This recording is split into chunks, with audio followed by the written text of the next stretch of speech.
नमस्कार। आप सभी का बहुत बहुत स्वागत है इस कार्यक्रम में जिसका नाम है हिंदुस्तान के चुनिंदा शायर शायरात और उनके 10 चुनिंदा शेर। काम रंगों का लिया करते हैं हम लफ्ज़ों से, काम रंगों का लिया करते हैं हम लफ्ज़ों से। शेर कहकर तेरी तस्वीर बना देते हैं, शेर कहकर तेरी तस्वीर बना देते हैं। मैं आज आपके सामने पेश करने जा रही हूँ एक बहुत प्रसिद्ध शायर को, बहुत मकबूल शायर आपके सामने मैं पेश करने जा रही हूँ, जिनका नाम है मनीष बादल जी। आइए स्वागत करते हैं उनका। बहुत बहुत स्वागत है सर। नमस्कार दोस्तों, आइए आपको अपने कुछ शेर जिसे लोगों ने बहुत पसंद किया है, मुझे भी बहुत पसंद है, आपसे साझा करता हूँ। शायद आपको भी अच्छे लगे। पहले कुछ शेर तरन्नुम में सुनाऊंगा, फिर कुछ शेर तहत में भी सुनिएगा। पहले गजल का मतला और एक शेर कि चारागर भी दिखता है वो और कभी बेचारा भी, चारागर भी दिखता है वो और कभी बेचारा भी, चारागर भी दिखता है वो और कभी बेचारा भी, उम्मीदों से जिंदा भी है, उम्मीदों ने मारा भी, उम्मीदों से जिंदा भी है, उम्मीदों ने मारा भी।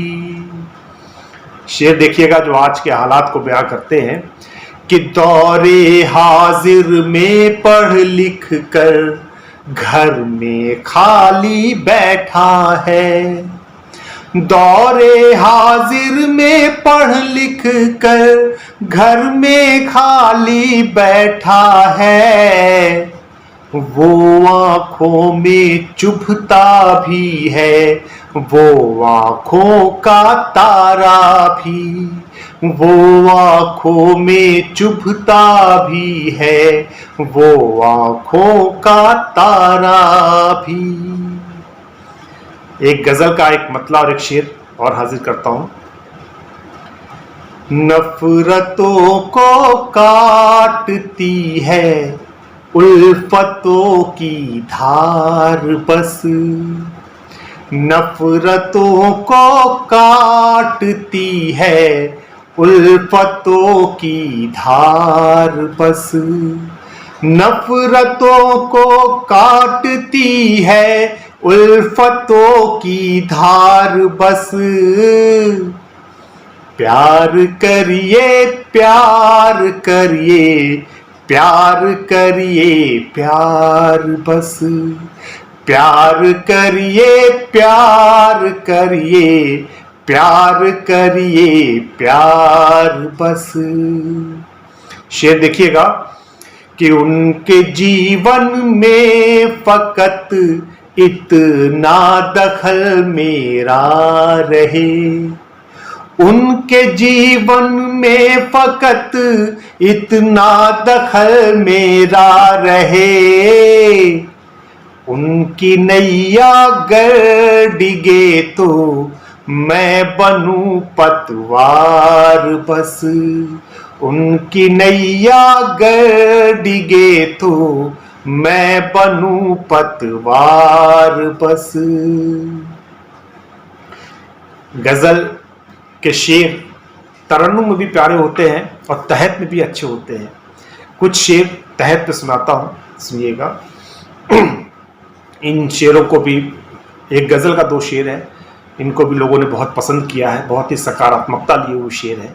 आप तक बात पहुंचे तो सूचित कीजिएगा कि ख्यालों के बदलने से भी होती हैं नई सुबहें, ख्यालों के बदलने से भी होती हैं नई सुबहें, ख्यालों के बदलने से भी होती हैं नई सुबहें, फकत सूरज निकलने से सवेरा तो नहीं होता, फकत सूरज निकलने से सवेरा तो नहीं होता, और मैं देखूं ख्वाब रोशन से करूं जब बंद आंखों को।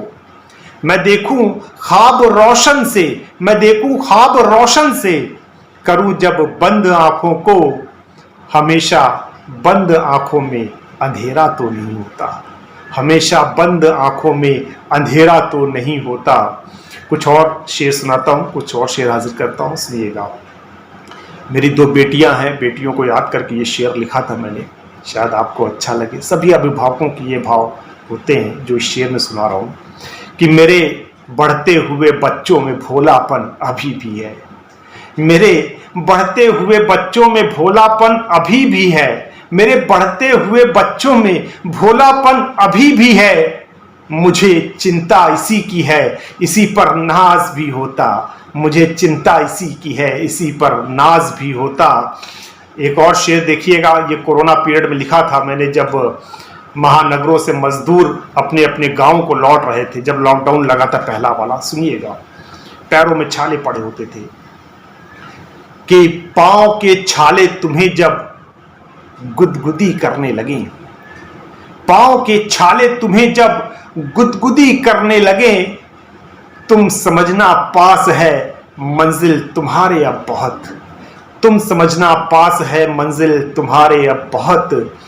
एक और शेर देखिए कि फिर से दिल को हम तवज्जो अक्ल से ज्यादा दिए, फिर से दिल को हम तवज्जो अक्ल से ज्यादा दिए, फिर से दिल को हम तवज्जो अक्ल से ज्यादा दिए। साफ मतलब है कि सौदा फिर किए नुकसान पर, फिर से दिल को हम तवज्जो अक्ल से ज्यादा दिए, साफ मतलब है कि सौदा फिर किए नुकसान पर। और एक शेर और, अंतिम शेर सुनाता हूं आपको। हमने अक्सर बचपन से पढ़ा है कि बच्चे बिगड़ जाते हैं, माँ बाप की सेवा नहीं करते, माँ बाप का ध्यान नहीं रखते हैं, 5 उंगलियां बराबर नहीं होती, हमेशा ऐसा नहीं होता है।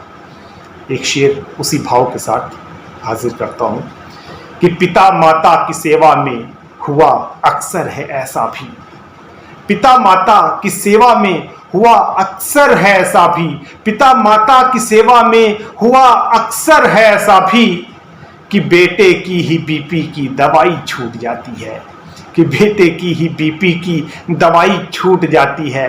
पिता माता की सेवा में हुआ अक्सर है ऐसा भी कि बेटे की ही बीपी की दवाई छूट जाती है। बहुत बहुत शुक्रिया, बहुत बहुत आदाब। आप सभी लोगों को खुश रहें, सलामत रहें। बहुत शुक्रिया सर। अभी आप सुन रहे थे मनीष बादल जी को, उनके 10 चुनिंदा शेर आपको कैसे लगे हमें कमेंट करके ज़रूर बताइएगा। प्रोग्राम आपको अगर अच्छा लग रहा हो तो इसे लाइक, शेयर और चैनल को सब्सक्राइब करना नहीं भूलिएगा। बहुत बहुत शुक्रिया। अगली कड़ी में आपसे फिर मुलाकात होगी, एक ऐसे ही उम्दा शायर को लेकर मैं आपके सामने हाजिर होंगी। तब तक के लिए नमस्कार।